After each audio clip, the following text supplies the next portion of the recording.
नमस्कार दोस्तों, आप लोग का हार्दिक रूप से अभिनंदन करता हूं अपने इस channel JIB and CIB made simple में। तो दोस्तों, हमारा ये क्रैश कोर्स का सेशन चल रहा है और हम लोग अपने मॉड्यूल बी में पहुंच चुके हैं, एवीएम के मॉड्यूल बी में। इससे पहले हम लोग एक सीक्वेंशियल ऑर्डर में सारे के सारे टॉपिक कवर कर रहे हैं। होपफुली आप लोग एक एक टॉपिक को देख रहे होंगे और आपको चीज़ें क्लियर होती चल रही होंगी, कंसेप्ट क्लियर होती चल रही होंगी। और आप लोगों का जो ओवरवेलमिंग रिस्पॉन्स है उसे देखकर तो यही लगता है कि बिल्कुल आप लोगों को फ़ायदा हो रहा है दोस्तों। तो चलिए दोस्तों, आज उसी चीज़ को और अच्छे से समझते हैं हम लोग। एक और यूनिट को आज हम लोग कवर करेंगे जो कि हमारा यूनिट नंबर 14 है और जो कि बेस्ड है कोरिलेशन एंड रेग्रेशन पे। दोस्तों, आप इस टॉपिक में, जैसा कि नाम ही है, इस टॉपिक में पूरा का पूरा न्यूमेरिकल एस्पेक्ट है। तो दोस्तों, इससे आप जो है केस स्टडी के रूप में क्वेश्चन इसमें पूछे जा सकते हैं दोस्तों, या नहीं तो आपसे न्यूमेरिकल वाला क्वेश्चन भी पूछा जा सकता है। तो चलिए दोस्तों, शुरुआत करते हैं अपने इस लेसन को। जो लोग पिछले साल के एवीएम पेपर दिए होंगे उन्हें पता होगा कि किस तरह के क्वेश्चन पूछे गए थे। तो फ्रेंड्स, आप लोग एक भी टॉपिक को इग्नोर नहीं कर सकते हैं, ये वाली बात है। ऐसा नहीं सोच सकते कि नहीं, हम कोरिलेशन रेग्रेशन को नहीं पढ़ेंगे, हम तो मॉड्यूल सी से ही काम चला लेंगे। ये नहीं हो सकता है दोस्तों, क्योंकि मॉड्यूल सी में भी जो है केस स्टडी टाइप के क्वेश्चन पूछे जाते हैं। तो फ्रेंड्स, आपको हर एक मॉड्यूल को इक्वली वेटेज देना है दोस्तों। तो फ्रेंड्स, जैसा मैं पढ़ा रहा हूँ उस तरह आगे बढ़ते रहें और निश्चित रूप से आप सफलता पाएंगे दोस्तों। चलिए हम लोग कोरिलेशन को समझते हैं। सबसे पहले चैप्टर का 2 पार्ट है, पहला कोरिलेशन, उसके बाद रेग्रेशन। तो हम लोग स्टार्ट करते हैं कोरिलेशन से।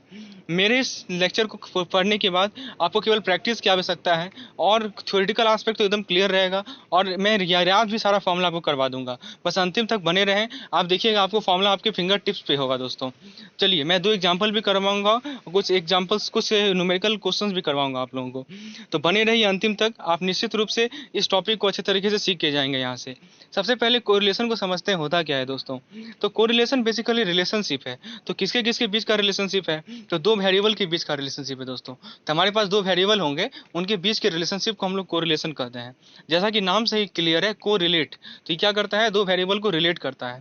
अब देखिए, इसमें एक कोएफिशिएंट होता है, उस कोएफिशिएंट को हम लोग r से डिनोट करते हैं और उसका वैल्यू जो होगा वो हमेशा -1 से +1 के बीच में होगा दोस्तों। तो ये आप लोग ध्यान रखेंगे कि जो कोरिलेशन कोएफिशिएंट होता है उसका वैल्यू -1 से +1 के बीच में होता है। चलिए, अब देखिए, यदि मान लीजिए कि 2 आइटम्स हैं, यानी कि 2 वेरिएबल्स हैं, वो कोरिलेटेड है ही नहीं, वो किसी भी रूप में कोरिलेटेड नहीं है, तो हमारा कोएफिशिएंट ऑफ कोरिलेशन कितना होगा? 0 होगा। ये समझ सकते हैं आप? अच्छा, अब देखिए, हम लोग जो कैलकुलेशंस करेंगे उसमें कैपिटल एन जो है हमारा, वो number of pair of observation होगा दोस्तों। ये आप लोग ध्यान रखेंगे, ठीक है? अभी मैं समझा दिया हूँ कि नंबर ऑफ ऑब्जर्वेशंस को हम लोग कैपिटल एन से डिनोट करेंगे। अब स्मॉल आर की वैल्यू देखिए, स्मॉल आर की वैल्यू हमेशा -1 से +1 के बीच में होगी। तो ये मैंने रेंज बता दिया कि स्मॉल आर का रेंज क्या है, -1 से +1 के बीच में है। अब ये समझिए कि क्या मतलब है इसका, इसका फिजिकल सिग्निफिकेंस क्या है दोस्तों। देखिए, यदि आर का वैल्यू 0 से 1 के बीच में है तो जो हमारा कोरिलेशन है उसे हम लोग पॉजिटिव कोरिलेशन कहेंगे। होना भी चाहिए दोस्तों, आप तो पता होगा नंबर लाइन में 0 से 1 के बीच में पॉजिटिव नंबर्स आते हैं, इसलिए हमारा कोरिलेशन भी क्या होगा? पॉजिटिव होगा। आराम से समझ सकते हैं। और उसी तरह यदि आर का वैल्यू -1 से 0 के बीच में हो तो कोरिलेशन हमारा नेगेटिव होगा। ठीक है दोस्तों, तो ये चीज़ आपको ध्यान में रखनी है। चलिए, तो दोस्तों, और आर का वैल्यू यदि 0 होगा तो कोई भी कोरिलेशन है ही नहीं। तो मैंने तीनों एस्पेक्ट आप लोगों को समझा दिया। -1 से 0 होगा तो क्या होगा, 0 होगा तो क्या होगा, और 0 से 1 होगा तो क्या होगा। एक में नेगेटिव, एक में 0 और एक में पॉजिटिव कोरिलेशन होता है। अब देखिए, कोरिलेशन का डिग्री का क्या मतलब होता है। जैसे देखिए, यदि मान लीजिए कि परफेक्ट कोरिलेशन है तो कब होगा ऐसा? जब आर का वैल्यू +1 होगा तो हम लोग कहेंगे परफेक्ट कोरिलेशन है। फिर उसके बाद हाई कोरिलेशन है, हाई डिग्री ऑफ कोरिलेशन। कब कहेंगे हम लोग हाई डिग्री ऑफ कोरिलेशन? जब आर का वैल्यू ±0.75 से 1 के बीच में होगा दोस्तों। और फ्रेंड्स, एक होता है हमारा मॉडरेट डिग्री ऑफ कोरिलेशन। ये कब होगा? जब आर का वैल्यू मान लीजिए 0.25 से या 0.23 से 0.75 के बीच में है। और यदि मान लीजिए कि आर का वैल्यू 0.25 से भी कम है तो उसमें लो कोरिलेशन होगा, लो डिग्री ऑफ कोरिलेशन होगा। तो दोस्तों, ये चीज़ बहुत सिंपल सा चीज़ है, इसको आप लोग ध्यान में रखेंगे कि 0.75, 0.25 और 1। तो 0.25 से कम तो लो कोरिलेशन, 0.25 से 0.75 के बीच तो मॉडरेट कोरिलेशन, और 0.75 से 1 के बीच में तो हाई कोरिलेशन, और यदि 1 हुआ तो परफेक्ट कोरिलेशन। तो ये 4 टिप आप लोग याद रखेंगे। अभी हम लोग कुछ एग्जांपल भी करेंगे करेंगे तो देखेंगे इसका एप्लीकेशन कहाँ पे है। तो दोस्तों ये था हमारा थ्योरेटिकल पोर्शन इस टॉपिक का। अब हम लोग आते हैं एग्जैक्ट न्यूमेरिकल पे। तो दोस्तों जो भी फॉर्मूला मुझे समझाना होगा वो मैं क्वेश्चन से समझाऊंगा। और फ्रेंड्स आप लोगों को पता होगा बुक से आप यदि पढ़ेंगे इस टॉपिक को, जैसा कि मैंने भी पढ़ा था, तो मुझे काफ़ी ज़्यादा प्रॉब्लम हुई थी ये समझने में कि किस फॉर्मूले को यूज करना है, क्योंकि एग्जैक्टली बुक में एक ही क्वेश्चन में दो दो फॉर्मूला यूज किया हुआ है। तो हमको ये जज नहीं हो पाता था कि किसे यूज करके हमारा सॉल्यूशन निकाला जाए। तो अब मैं आप लोगों के साथ मैं शेयर कर रहा हूँ वो फॉर्मूला शेयर करूंगा जो कि मोस्ट इफेक्टिव फॉर्मूला है। और हम लोग दो एग्जाम्पल करेंगे दोस्तों, और मैं गारंटी देता हूं कि आपको ये दोनों फॉर्मूला आपके फिंगर टिप्स पे रहेगा। तो आइए दोस्तों क्वेश्चन को देखते हैं। क्वेश्चन में पूछा गया है कि सीआईबी के एग्जामिनेशन में जो 6 अलग अलग स्टूडेंट का डाटा कलेक्ट किया गया, हमारे पास 6 स्टूडेंट हैं, उनका डाटा कलेक्ट किया गया और उस डाटा को में क्या दिखाया गया है कि वो दो सब्जेक्ट एवीएम और बीएफएम में कितना मार्क्स स्कोर किए हैं, ठीक है। और वो देखिए यहाँ पे एक टेबलर फॉर्मेट में दिखाया गया है। आप देख सकते हैं कि हमने 2 रो बनाया है, पहले रो में एवीएम लिखा है, दूसरे रो में बीएफएम लिखा है, और यहाँ पे कॉलम भी आप देख सकते हैं दोस्तों। तो प्रत्येक कॉलम में हमारा कितना मार्क्स स्कोर उन लोगों ने किया है वो लिखा है दोस्तों। 6 कैंडिडेट्स हैं। तो दोस्तों हम लोग आपको अभी मैंने बताया था कैपिटल एन क्या था, नंबर ऑफ ऑब्जर्वेशंस। तो यहाँ बताइए कितने नंबर ऑफ ऑब्जर्वेशंस हैं, तो 6 हैं। तो यही मैं समझाना चाह रहा था कैपिटल एन का क्या मतलब है। तो कैपिटल एन का मतलब है 6। चलिए अब हमें कोएफिशिएंट ऑफ कोरिलेशन निकालने को कहा गया है। अब मेरा स्टेप समझिए दोस्तों, स्टेप वाइज मैं बता रहा हूँ, एक ही चीज़ को ध्यान से समझिए। हमें क्या करना है कि हमें यहाँ पे आप देख सकते हैं हमने यहाँ पे 6 कॉलम बनाए हैं। पहला तो कॉलम सीरियल नंबर का है, दूसरा कॉलम में हम लोगों ने x लिखा, तीसरे कॉलम में हमने y लिखा। x क्या है हमारा, x और y हमारा 2 वेरिएबल्स हैं। वेरिएबल्स क्या है, number of marks scored in AVM x है, number of marks scored in BFM y है, ठीक है दोस्तों। जो एवीएम में मार्क्स स्कोर किया गया उसे हमने x मान लिया, और बीएफएम में जो मार्क्स स्कोर किया उन्होंने हमने y मान लिया। तो हमने 2 कॉलम लिया, एक x का और एक y का। उसके बाद क्या करना है, आपको एक्स स्क्वायर का एक कॉलम निकालना है, वाई स्क्वायर का एक कॉमन कॉलम निकालना है, और एक्स वाई का एक कॉलम निकालना है, ठीक है दोस्तों। अभी मैं इसे आप समझिए। अब देखिए x हमारा कितना है 35, तो एक्स स्क्वायर क्या हो जाएगा 35 का स्क्वायर 1225। y हमारा कितना है 30, तो y स्क्वायर क्या हो जाएगा 900। उसी तरह एक्स वाई क्या हो जाएगा, पहला फर्स्ट रो के लिए 35 टाइम्स 30 जो कि हो जाएगा 1050। उसी तरह से आपको ये चार्ट को अभी टेबल को फिलअप करना है। काफ़ी आसान है, स्क्वायर तो निकालना आप लोग जानते ही होंगे, आराम से निकाल सकते हैं, और प्रोडक्ट भी आराम से निकाल सकते हैं दोस्तों। This is very much simpler thing. आप लोगों ने क्या किया, इस टेबल को फिल कर लिया। नीचे में क्या करेंगे आप लोग, एक्स के सभी एलिमेंट्स को जोड़ देंगे, वाई के सभी एलिमेंट्स को जोड़ देंगे, तो आपको समेशन मिल जाएगा। उसी तरह एक्स वाई के सभी एलिमेंट्स को जोड़ देंगे, एक्स स्क्वायर के सभी एलिमेंट्स को जोड़ देंगे, और वाई स्क्वायर के सभी एलिमेंट्स को जोड़ देंगे। और यहाँ पे देख सकते हैं मैंने जोड़ के सभी का वैल्यू आप लोगों को लिख दिया है, और समेशन का सिंबल भी दिया है दोस्तों। चलिए उम्मीद है यहाँ तक आप लोग कर लिए होंगे। अब देखिए दोस्तों, अब क्या करना है स्टेप वाइज समझिए। अब क्या करना है, आपको एक्स बार निकालना है। एक्स बार का मतलब होता है मीन निकालना। मीन कैसे निकालते हैं दोस्तों, मीन का मतलब ही होता है sum of all observation by number of observation. तो यहाँ पे हम लोगों ने सम तो निकाल लिया, अभी हम लोग एक्स बार निकाल रहे हैं, यानी कि एक्स का मीन निकाल रहे हैं। तो एक्स के सभी ऑब्जर्वेशन का सम कितना है, तो 240 है। उसको किससे डिवाइड करेंगे, नंबर ऑफ ऑब्जर्वेशन से। तो नंबर ऑफ ऑब्जर्वेशन कितना है हमारा 6 है, तो 240 को हम लोगों ने 6 से डिवाइड कर दिया, तो हमें मिला 40। तो 40 क्या है दोस्तों, हमारा एक्स बार है। एक्स बार क्या है दोस्तों, मतलब कि मीन है एक्स का। अब आ जाइए वाई बार। वाई बार का मतलब क्या होगा, summation of y divided by n. तो समेशन ऑफ वाई निकला 192, उसे हम लोगों ने 6 से डिवाइड किया, हमें वैल्यू मिला 32, ठीक है दोस्तों। तो एक्स बार हमने निकाल लिया, वाई बार हमने निकाल लिया। अब दोस्तों कोएफिशिएंट ऑफ कोरिलेशन का अब देखिए फॉर्मूला मैं बताने वाला हूँ। आर का फॉर्मूला होता है covariance of x y upon sigma x into sigma Y. तो ये फॉर्मूला आपको ध्यान रखना है, इसे ही आपको ध्यान रखना है और कुछ नहीं ध्यान रखना है। अब देखिए उसके नेक्स्ट में क्या लिखा है मैंने 1 बाई सिग्मा एक्स और सिग्मा वाई को अलग कर दिया। और कोवेरिएंस का देखिए जो डब्बा के अंदर जो मैं वैल्यू लिखा हूँ ब्रैकेट बिग ब्रैकेट के अंदर, वही हमारा कोवेरिएंस एक्स वाई का फॉर्मूला है। क्या है फॉर्मूला देखिए, नंबरेटर में करेंगे हम लोग समेशन ऑफ एक्स वाई, उसे डिवाइड कर देंगे कैपिटल एन से, और फिर सब्ट्रैक्ट करेंगे एक्स बार टाइम्स वाई बार। फिर से मैं समझा रहा हूँ, नंबरेटर में हम लोग करेंगे एक्स वाई का समेशन, उसे हम लोग कैपिटल एन से डिवाइड करेंगे, फिर उसमें से हम लोग एक्स बार और वाई बार के प्रोडक्ट को सब्ट्रैक्ट करेंगे, ठीक है दोस्तों। ये क्या है हमारा कोवेरिएंस ऑफ एक्स वाई। अब नीचे क्या था, सिग्मा एक्स और सिग्मा वाई।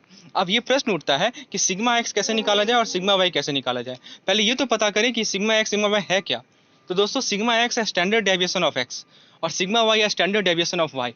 तो आइए समझते हैं कि स्टैंडर्ड डेविएशन ऑफ एक्स कैसे निकाला जाए। तो देखिए दोस्तों काफ़ी आसान है। स्टैंडर्ड डेविएशन ऑफ एक्स निकालने के लिए आप लोग पहले अंडर रूट डाल दीजिए, एक्स स्क्वायर का समेशन कर लीजिए, इसे एन से डिवाइड कर लीजिए, माइनस एक्स बार का स्क्वायर कर लीजिए। एक्स बार क्या है, तो एक्स वाले डाटा का मीन है। सिमिलरली सिग्मा वाई यदि निकालना है तो पहले अंडर रूट कर लीजिए।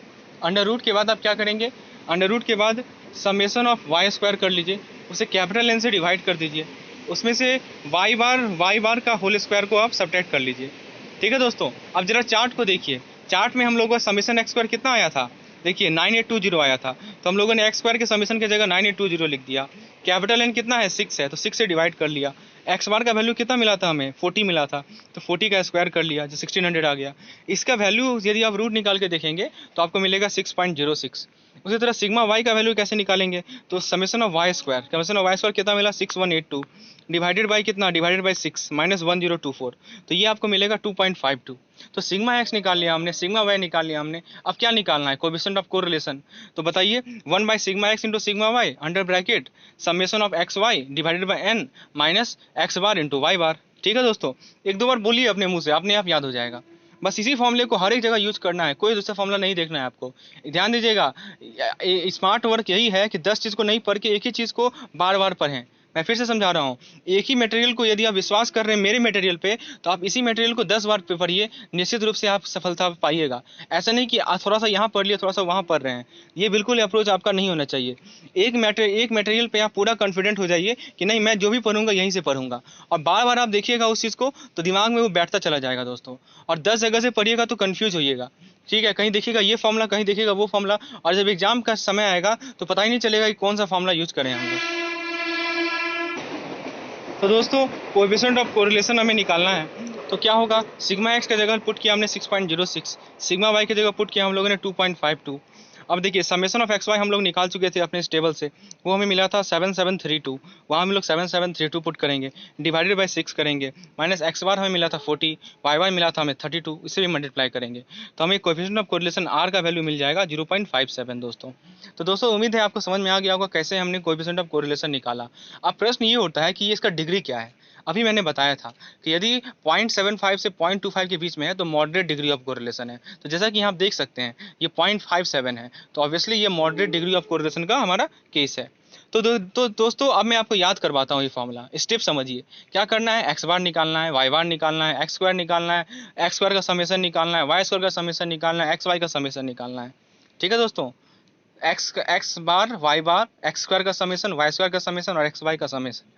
फिर कोवेरिएंस का फॉर्मूला ये देखिए, ये फॉर्मूला आपको यूज करना है, summation of x Y by N minus X bar into Y bar. आप क्या कीजिए, एक सादा पन्ना उठाइए, उस पर ये फॉर्मूले को बड़े अक्षरों में लिख लीजिए, और जहाँ पढ़ते हैं वहाँ या बुक के पहले पेज में ऐसे जगह रखिए जाकि पहले आपका नज़र उस पर पड़ जाए। 2-3 बार देखिएगा आपके दिमाग में बिल्कुल छप जाएगा ये फॉर्मूला, और प्रैक्टिस कीजिएगा तो और अच्छा बात है, प्रैक्टिस है तो याद ही हो जाएगा ये फॉर्मूला। तो आइए दोस्तों एक और क्वेश्चन हम लोग देखते हैं। अब देखिएगा आपको इस क्वेश्चन के बाद आपको ये फॉर्मूला ही याद हो जाएगा। देखिए यहाँ पे क्या कहा गया है, यहाँ पे डाटा दिया गया है 6 कार कंपनीज का। तो देखिए एक पहला रो में कैपिटल है, दूसरा रो में उसका प्रॉफिट है। देखिए 6 कार कंपनी है ABCDEF। ठीक है दोस्तों, तो हमसे पूछा गया है कि लेवल ऑफ कोरिलेशन बताना है, कैसा लेवल है इसका। हम लोगों ने देखा था मॉडरेट है, हाई है, तो ये सब हम लोग तभी बता पाएंगे ना जब हमें आर का वैल्यू एग्जैक्ट पता हो, तभी तो बता पाएंगे कि लेवल ऑफ कोरिलेशन कैसा है। तो अल्टीमेटली हमें आर निकालना है। आइए स्टेप को फॉलो करते हैं दोस्तों। पहला काम टेबल बनाना, टेबल बनाएंगे तो एक्स लिखेंगे, वाई लिखेंगे, एक्स बार, फिर उसके बाद हम लोग x square, y square, x y, इसका कॉलम बनाएंगे। तो डाटा तो हमें दिया गया है, देखिए डाटा को हमने उतार दिया, एक्स वाई निकाल लिया, एक्स स्क्वायर निकाल लिया, वाई स्क्वायर निकाल लिया। ये तो काफ़ी आसान काम है, ये तो मुझे समझाने की कोई आवश्यकता ही नहीं है। आप लोग एक्स स्क्वायर और वाई स्क्वायर का वैल्यू आराम से निकाल सकते हैं दोस्तों। फिर क्या करेंगे, सभी का समेशन करेंगे कॉलम वाइज, और वैल्यू को नोट करते जाइए। देखिए मैं यहाँ वैल्यू आप लोग के लिए लिख दिया हूँ। अब प्रश्न उठता है कि पहला स्टेप क्या था, तो पहला स्टेप था एक्स बार निकालना। एक्स बार यानी कि एक्स के वैल्यूज़ का मीन निकालना। मीन कैसे निकालते हैं, तो सभी एलिमेंट्स को जोड़ दीजिए और उसके नंबर ऑफ एलिमेंट्स से डिवाइड कर दीजिए। नंबर ऑफ एलिमेंट्स यहाँ भी 6 है, तो सभी एलिमेंट को जोड़िएगा तो आपको 618 मिलेगा। एक्स का बात कर रहा हूँ मैं, तो 618/6 मिलेगा 103। उसी तरह वाई बार मिल जाएगा आपको 46। अब आर का फॉर्मूला क्या था, आर का फॉर्मूला आपके सामने है, summation of x Y divided by N minus X bar into Y bar का whole bracket divided by X sigma X and sigma Y. तो पहले सिग्मा एक्स सिग्मा वाई निकाल लेते हैं। सिग्मा एक्स कैसे निकालते हैं, तो अंडर रूट में लेते हैं, अंडर रूट के अंदर क्या लेते हैं, तो एक्स स्क्वायर का समेशन लेते हैं, उसको एन से डिवाइड करते हैं और इसमें से एक्स बार का स्क्वायर को सब्ट्रैक्ट करते हैं। तो जैसा कि हमने किया यहाँ पे देखिए 87994 डिवाइडेड बाई 6 माइनस 103 का होल स्क्वायर का होल अंडर रूट, तो ये हमें मिल गया 63.69। उसी तरह हम लोगों ने सिग्मा वाई भी निकाला। कैसे निकाला? तो अंडर रूट लिया, उसके अंदर क्या किया हम लोगों ने, उसके अंदर हम लोगों ने सिग्मा वाई स्क्वायर का by divided by N minus Y bar का होल स्क्वायर। ठीक है दोस्तों, तो ये मिला 15,742/6 माइनस 46 का होल स्क्वायर। तो ये हमें मिल गया 22.53। तो सिग्मा एक्स मिल गया, सिग्मा वाई मिल गया। वैल्यू को पुट कीजिए, समेशन ऑफ एक्स वाई हम लोग यहाँ निकाल चुके हैं, एन भी पता है, एक्स बार भी पता है, वाई बार भी पता है। तो आपको सिग्मा वाई मिल जाएगा 0.997। तो दोस्तों देखिए, ये जो सिग्मा का वैल्यू आया है, सॉरी आर का जो वैल्यू आया है, वो आप देख सकते हैं, वो हमारा 0.75 से 1 के बीच में है। तो ये हाई डिग्री ऑफ कोरिलेशन के साथ है दोस्तों। तो हम लोगों ने लेवल पता कर लिया कि हमारा जो कोरिलेशन है दो वेरिएबल के बीच का, वो हाई डिग्री का है। तो फ्रेंड्स, उम्मीद है ये दो एग्जाम्पल के बाद आपका ये फार्मूला याद हो गया होगा दिमाग में, क्योंकि इसके अलावा कोई उपाय तो है नहीं फार्मूला को याद करने के अलावा। फार्मूला तो आपको एनी हाउ याद करना ही होगा। तो एक तरीका ये है कि 2-3 क्वेश्चन और बना लीजिए, प्रैक्टिस कर लीजिए, तो उस तरह याद हो सकता है। या दूसरा तरीका मैं समझा ही चुका हूँ कि आप क्या कीजिए, 2-3 बार लिख लीजिए अपने हाथों से, ठीक है, तब भी याद हो जाएगा दोस्तों। चलिए, उम्मीद है आप लोग ऐसा करेंगे और निश्चित रूप से आपका यहाँ पे मार्क्स सर्टन हो गया है, क्योंकि ये सबसे आसान टॉपिक है, यहाँ से मार्क्स तो उठाना ही उठाना है। ठीक है दोस्तों, हाँ, आपको ये स्कोर देखिए, जो आपका 45 to 50 स्कोर तभी हो पाएगा जब आप इन छोटे छोटे टॉपिक से मार्क्स को उठा पाएंगे। ठीक है, आप ये श्योरिटी के साथ नहीं कर सकते हैं कि आप मॉड्यूल सी में अच्छा कर पाएंगे, क्योंकि मॉड्यूल सी पूरा थ्योरेटिकल है, उसमें कुछ भी थ्योरी छूट गया तो वहाँ पे आप हो सकता है कि आप उसका आंसर ना दे पाएँ। लेकिन यहाँ पे क्या है कि प्रैक्टिकल, यहाँ पे न्यूमेरिकल एस्पेक्ट है दोस्तों। तो इसमें बस एक फॉर्मूला को याद रखना है और सभी के सभी क्वेश्चन इसी पे बनेंगे। बस थोड़ा सा आपको पैसेंस रखना है दोस्तों। अब देखिए, इसके बाद हम लोग आते हैं रिग्रेशन को समझते हैं। रिग्रेशन क्या है, रिग्रेशन इक्वेशन क्या है दोस्तों? देखिए, मैं आप लोगों को केवल शॉर्ट नोट्स प्रोवाइड कर रहा हूँ, तो इसमें केवल मैं वही चीज़ समझा रहा हूँ जो चीज़ इंपॉर्टेंस है। बुक में क्या है, बुक में बहुत ही लेंदी चीज़, 3-4-5-6 पेज में ये सब चीज़ दिया हुआ है दोस्तों। तो अननेसेसरी हमें स्क्रैप को नहीं पढ़ना है, खासकर एग्जामिनेशन पॉइंट ऑफ व्यू से स्क्रैप है वो।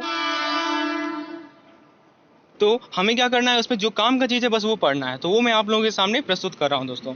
तो रिग्रेशन इक्वेशन क्या है? Regression equation of Y on X है, Y is equal to A plus B X. यहाँ पे एक्स हमारा क्या है, इंडिपेंडेंट वेरिएबल है, और वाई क्या है, हमारा डिपेंडेंट वेरिएबल है।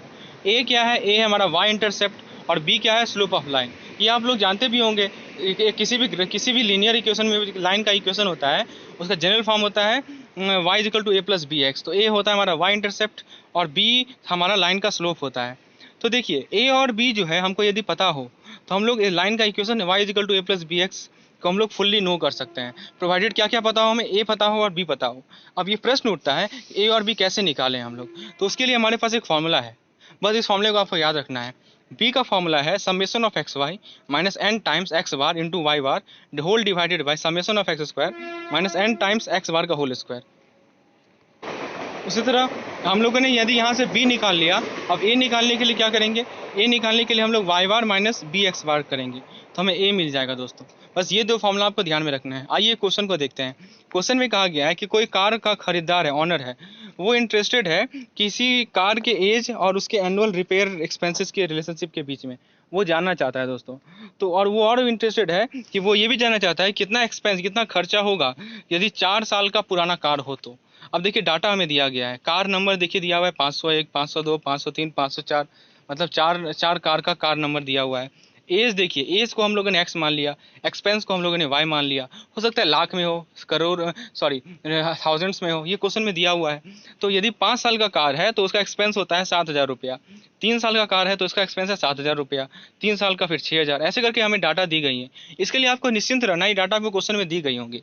दोस्तों आप देखिए, रिग्रेशन और कोरिलेशन में क्या अंतर है, मैं आप लोगों को इस तरह समझा रहा हूँ। कोरिलेशन में कितना कितना कॉलम बनाना पड़ता था, आप याद कीजिए, 5 कॉलम बनाना पड़ता था। लेकिन रिग्रेशन में देखिए आपका काम आसान है दोस्तों, आपको यहाँ पे केवल एक्स वाई बनाना है और एक्स स्क्वायर बनाना है, वाई स्क्वायर बनाने की कोई आवश्यकता नहीं है दोस्तों।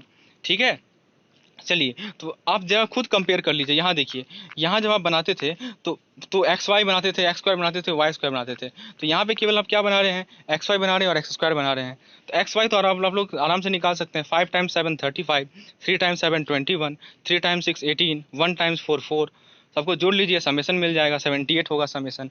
उसी तरह एक्स स्क्वायर कैसे निकालेंगे, 5 का स्क्वायर 25, 3 का स्क्वायर 9, 3 का स्क्वायर 9 और 1 का स्क्वायर 1, सभी को जोड़ लीजिए तो समेशन ऑफ एक्स स्क्वायर मिल जाएगा 44।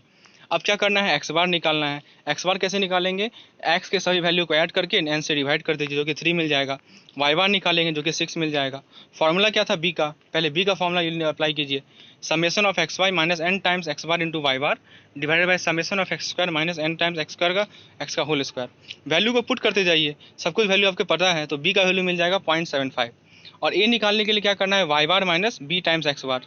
ठीक है दोस्तों, फॉर्मूला क्या था, Y equal to A plus B X, बस उसमें बार बार लगा दीजिए, वही फॉर्मूला तो है, कुछ अलग से याद थोड़ी करना पड़ रहा है, बस बी का फॉर्मूला आपको याद रखना है, 2-3 बार लिखना और कोई उपाय नहीं है दोस्तों। मैं फिर से बता रहा हूँ, आपको क्या करना है, एक सादा पेज उठाइए और आप क्या कीजिए कि 3 फॉर्मूला लिखना है। एक तो था हमारा कोरिलेशन का कोएफिशिएंट का formula, covariance of X divided by sigma x into sigma Y, और कोवेरिएंस का फॉर्मूला वो लिख लीजिए, सिग्मा एक्स का फॉर्मूला लिख लीजिए, सिग्मा वाई का फॉर्मूला लिख लीजिए और इस बी का फॉर्मूला लिख लीजिए। 4 फॉर्मूला हो गए, आप लोग लिख लिए, 2-3 बार लिखिए, दिमाग में बैठ जाएगा। ठीक है, और प्रैक्टिस कर लीजिएगा तो वो सोने पे सुहागा दोस्तों। तो दोस्तों ए भी मिल गया आपको 3.75।